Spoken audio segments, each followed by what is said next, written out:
Assalamualaikum warahmatullahi wabarakatuh. Perkenalkan, nama saya Dewita Aini dengan NIM 3121122 dari kelas TI 21A-SE1. Di sini saya akan mempresentasikan proyek dengan judul Sistem Pemantauan dan Pengendalian Kualitas Air Berbasis Kecerdasan Buatan. Dengan mata kuliah Kecerdasan Buatan dan dosen Dr. Ananto Trisasongko. Selanjutnya di sini ada latar belakang.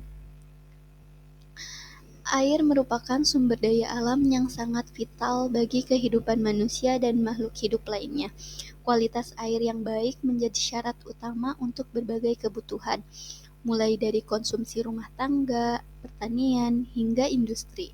Kualitas air merupakan aspek penting dalam kehidupan manusia, terutama untuk keperluan domestik, irigasi, dan industri. Namun seringkali kualitas air sulit dipantau secara real time, terutama di daerah terpencil. Adapun tujuan dari dibuatnya ini, yang pertama yaitu memantau kualitas air seperti pH, suhu, kekeruhan secara otomatis menggunakan robot bergerak. Yang kedua yaitu mengoptimalkan pengambilan sampel air menggunakan algoritma genetika.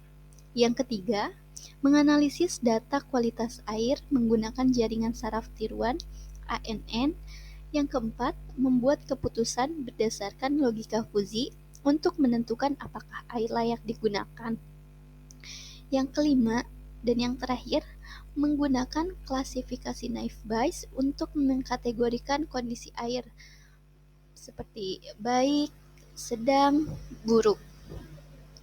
Selanjutnya di sini ada flowchart algoritma genetika.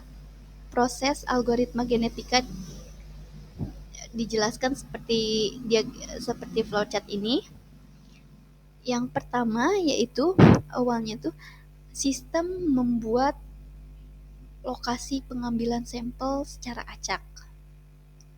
Lalu selanjutnya, lokasi-lokasi ini dievaluasi berdasarkan fitness, misalnya seberapa dekat lokasi dengan area optimal. Lalu selanjutnya, lokasi terbaik dipertahankan, diseleksi, kemudian lokasi-lokasi baru dibuat melalui crossover. Crossover ini maksudnya pertukaran informasi antara lokasi dan mutasi. Mutasi ini maksudnya perubahan kecil untuk menciptakan variasi. Dan yang terakhir ini, proses ini terus diulangi hingga ditemukan lokasi sampel air yang optimal. Selanjutnya di sini ada diagram ANN atau Artificial Neuron Network. Diagram ini digunakan untuk memproses data dari sensor seperti pH, suhu, dan kekeruhan, dan memprediksi kualitas air. Yang di atas ini input layer dari data dari sensor seperti pH, suhu, kekeruhan. Lalu yang bawahnya itu hidden layer, tempat pemrosesan data yang dengan beberapa node yang saling terhubung. Selanjutnya yang paling bawah ini output layer, hasil prediksi berupa kategori kualitas air seperti baik, sedang, buruk. Selanjutnya di sini ada tabel logika fuzzi. Tabel logika fuzzi ini digunakan untuk menilai kualitas air berdasarkan aturan sederhana. Jika pH normal 6,5 sampai 7,5 dan kekeruhannya rendah kurang dari 10, maka kualitas airnya itu baik. Lalu jika pH sedikit asam 5,5 sampai 6,5 atau kekeruhannya itu sedang 10 sampai 20, maka kualitas airnya itu sedang. Dan jika pH sangat asam, kurang dari 5,5 atau kekeruhannya tuh lebih tinggi, lebih dari 20, maka kualitas air buruk. Seperti seperti tabel di samping, yang kualitas air baik tuh pH-nya tuh 7,0 dan suhunya tuh 25, lalu kekeruhannya itu 5, kurang dari 10. Kualitas airnya tuh baik. Lalu yang sedang ini pH-nya tuh 6,5, suhunya 28 dan kekeruhannya itu 12. Kekeruhan untuk yang sedang itu 10 sampai 20. Maka kualitas airnya ini sedang. Dan yang buruk ini, kualitas air yang buruk ini pH-nya itu 5,5.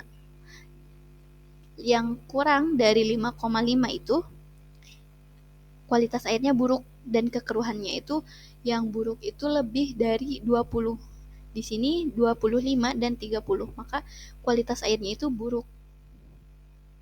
Selanjutnya di sini ada tabel klasifikasi Naive Bayes. Sebelum kita menjelaskan bagaimana cara kerjanya Naive Bayes itu, kita jelaskan dulu apa sih itu Naive Bayes. Naive Bayes adalah metode statistik untuk memprediksi kualitas air berdasarkan data yang ada. Sistem ini bekerja dengan membandingkan data baru dengan data yang sudah ada. Lalu bagaimana sih cara kerja Naive Bayes itu? Yang pertama, kita menghitung peluang setiap kategori. Peluangnya itu ada baik, sedang, buruk. Berdasarkan apa sih kita mengkategorikan baik, sedang, buruk itu? Karena kita kualitas air, ya berdasarkan pH, suhu, dan kekeruhan. Lalu yang kedua itu memilih kategori dengan peluang tertinggi sebagai hasil prediksi. Apa sih peluang tertinggi dari ini tuh? Nah, yang tertinggi tuh kita ambil sebagai hasil prediksinya seperti ini, baik, sedang, buruk. Tertinggi gininya. Baik, cukup sekian dari saya. Kurang lebihnya mohon maaf. Billahi taufiq wal hidayah. Wassalamualaikum warahmatullahi wabarakatuh.